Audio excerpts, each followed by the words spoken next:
kind enough to join us from the Great American Ballpark, one of my all-time favorite guys in baseball, and he knows I mean that sincerely, is the manager of the Colorado Rockies. He's been at it a long time, managerial stints in San Diego and now with the Rockies. Bud Black. Bud, good morning. I was sitting there saying to myself, man, it's been a long time since I've had a chance to see you and say hello. Outside of not winning games right now, how you doing otherwise? Thom, excuse me. Overall, I'm doing well. It's great to hear your voice. Like you said, we go way back. And when I was watching the intro, to the show, I couldn't help but smile when I saw a young Thom Brennaman, seeing your dad. It's such good stuff. It brings back a lot of memories. So anyway, it's great to be on. I'm doing well. Obviously, present day, we're in a little bit of a funk here with our club, but on balance, outside of the baseball world, everything's fine. Thank you. I'm glad. Let me ask you a little bit about, though, Bud, when you go through tough times as a manager. I'm often fascinated, and I've never really been close enough to it. The closest I ever came was our old friend Bob Brenly, my former broadcast partner when he was managing in Arizona. So I got to learn a little bit more of kind of the inside. But when you're managing a team that's scuffling, what do you try to do? Are you spending more time with players individually? Are you a fan of team meetings? Where do you find the patience to get through it? Well, I think every situation's different. I think with ours, I think we have to really keep things in perspective of what's really going on, with our club. We're banged up, right? We have, 4-5 players who are key members of our team not active. Charlie Blackmon, Chris Bryant, C.J. Crone, Brendan Rodgers, Sean Bouchard. I mean, guys that we, penciled in to be a big part of our group. Our pitching staff, Herman Marquez, Antonio Sensatella, Ryan Feltner, are all on the disabled list. So I think you look at the group and you realize, what's going on in present time, and the perspective I think is important. The everyday grind that we go through. It's hard when you end up on the losing side of ball games, and it's been a tough road trip for us. But it comes down to meeting with players, I think, more individually, and there's a lot of teaching going on because we have a lot of young players. So the teacher aspect comes out of a coach, comes out of me, comes out of our coaches. A lot of one-on-one time with players. There's some group meetings a little bit, maybe not so much a team meeting, Thom, because I think the players are aware of what's going on.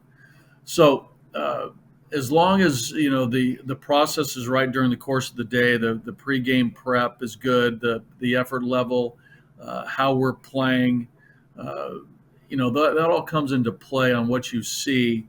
And if things are in order, you can live with it. Last night being an exception, we had a tough day on the mound with one of our pitchers who made 3 errors in 1 inning that cost us some runs. And astonishingly, he's one of our better fielding pitchers and one of our better athletes on the club. But that happens. But overall, I think there's a pulse that you read of how the team's doing, and their in a way their mojo. And if it's still good, you let them play and you let them learn, especially a lot of our young players. It's interesting how sometimes you can learn a lot about players that you didn't figure would be a part of your team when you have injuries like you guys have. The Reds try to take a look at a lot of young players last year, and then by the end of the year, you're able to answer some questions about what kind of player you think each of these guys is going to be. Is that a situation that you're in now where you're saying, okay, in all fairness, a guy probably should have spent the year at AAA, or he should have been a spot starter here and there. But now we're going to learn in a hurry what this guy might be all about and whether or not he's a part of our future or not. Yeah, I mean, great point. And you hit the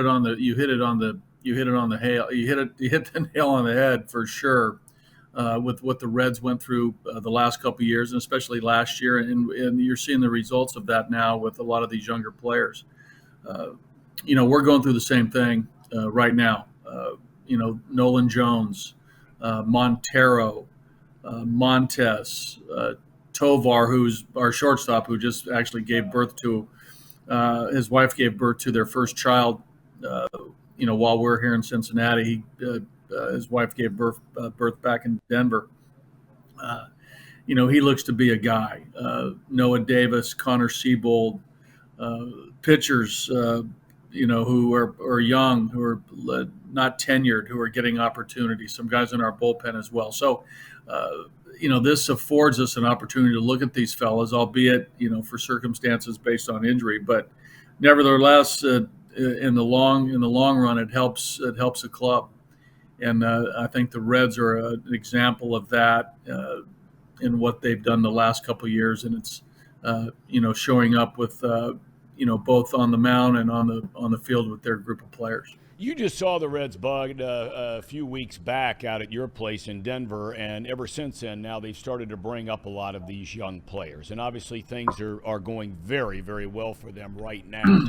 When you look at their team, and look, they're in a very different division than you're in, and I'm not suggesting they couldn't compete with the Dodgers. They just beat them 2 out of 3 here about 2 weeks ago.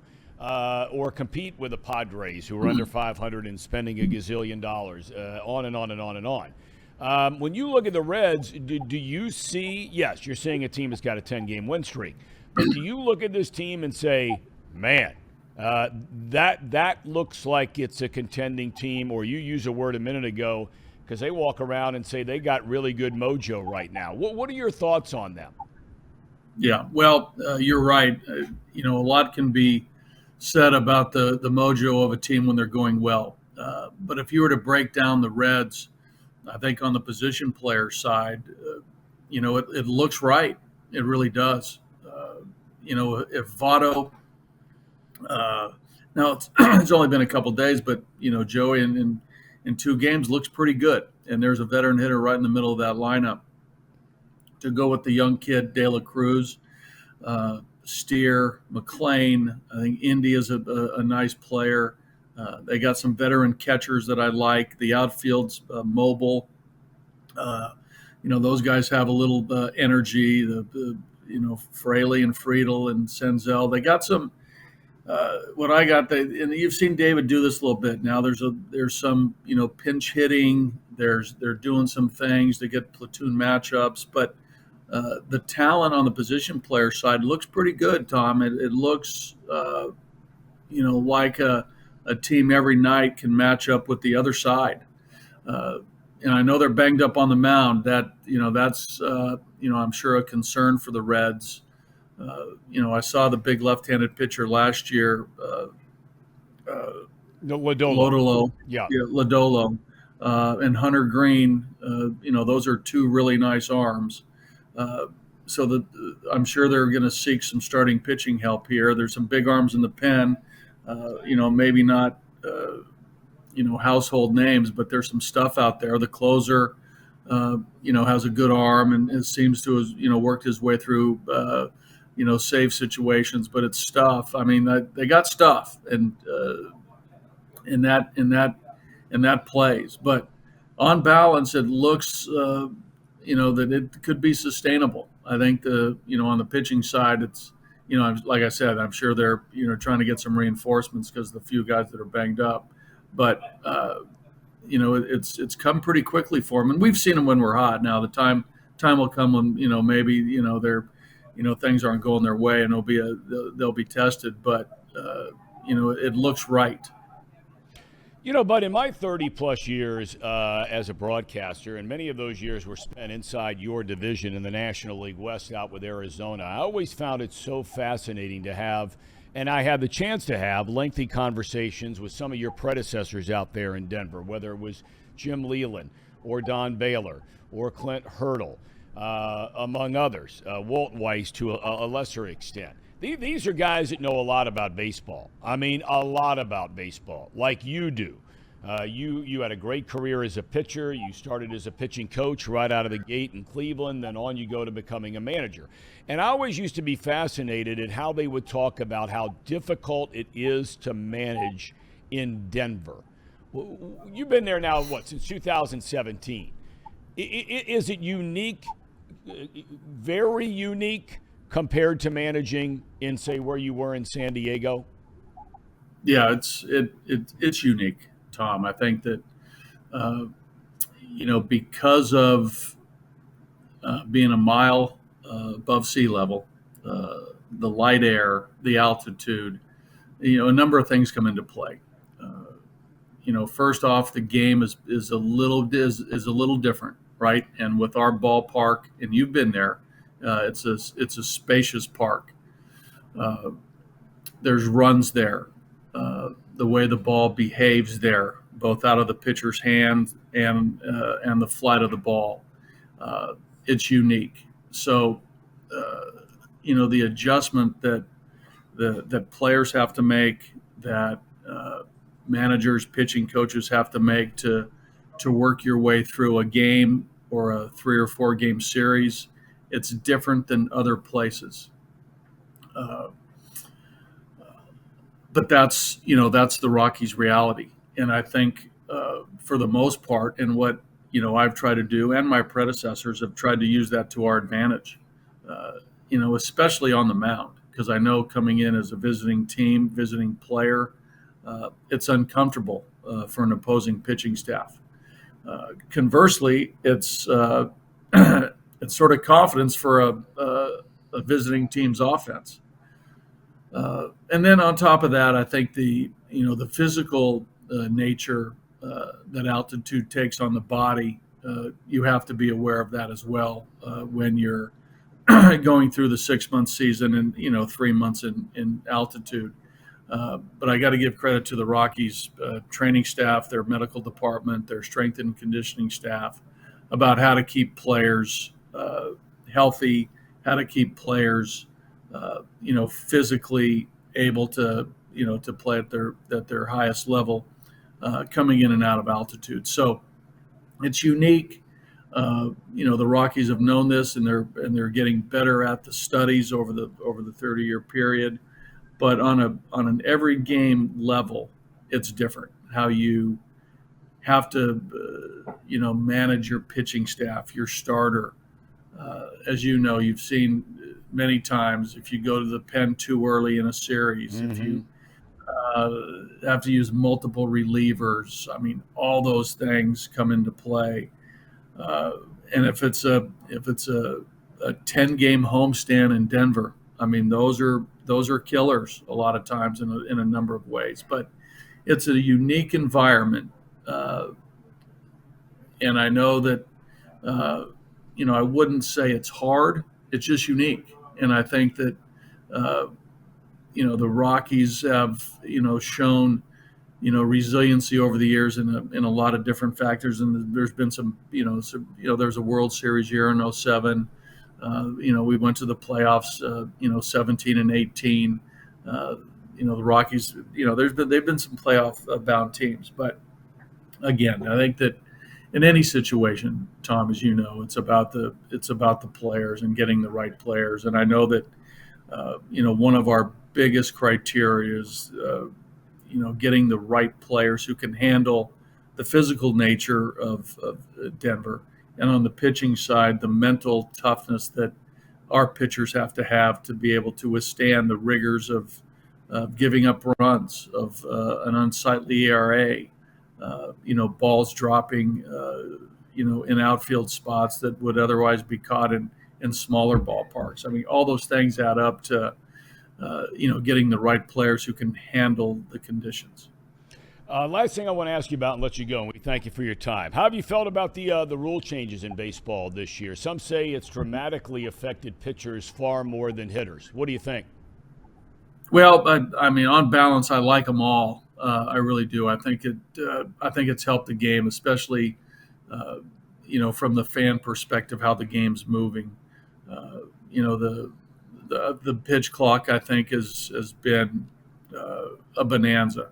I know that there's talk that it has affected pitchers on the health side. I'm not so sure about that, Thom. I think we got to do a little bit more homework on that. But on balance, I think the game has moved quicker, and I think that's a huge benefit to the game. And I think there's overall been better play, especially on defense and keeping guys on their toes, and just the pace is good, and getting guys in the batter's box and getting guys on the rubber to engage in that confrontation. I think the shift rules has been, I think I like that as well. The two throwovers to the disengagements, throwovers to first. I think that's been good too. I really do. It's put an emphasis on the pitching side to be able to handle the running game a little bit better with your times to the plate. I think teams are utilizing that from a speed component with how they construct their rosters, and I think we'll see more of that moving forward. I think it's all been well thought out for the last 4 or 5 years. The people in New York have done a great job of really putting it in play in the minor leagues and some of the independent leagues, and I think it's worked out for the best. I really do. And we'll see going forward if it continues to show improvement in the game. But I've been pleased. I was a little skeptical at first, but I'm a believer now. And Thom, I think the next thing coming is probably that the automated strike zone to some consent. Bud, I can't thank you enough for the time. I know you got a game in a couple of hours. It's great to see you, man. The best to you and your bride and your 2 daughters, and thanks so much again for your time today. We really appreciate it. Thom, always a pleasure. You're one of the good guys in this game, and I've always thought that you get it, and to say that a guy gets it, that means a lot to me. So, all the best to you moving forward, Thom. Thank you, Bud. Bud Black, kind enough to join us from Great American Ballpark, manager of the Colorado Rockies.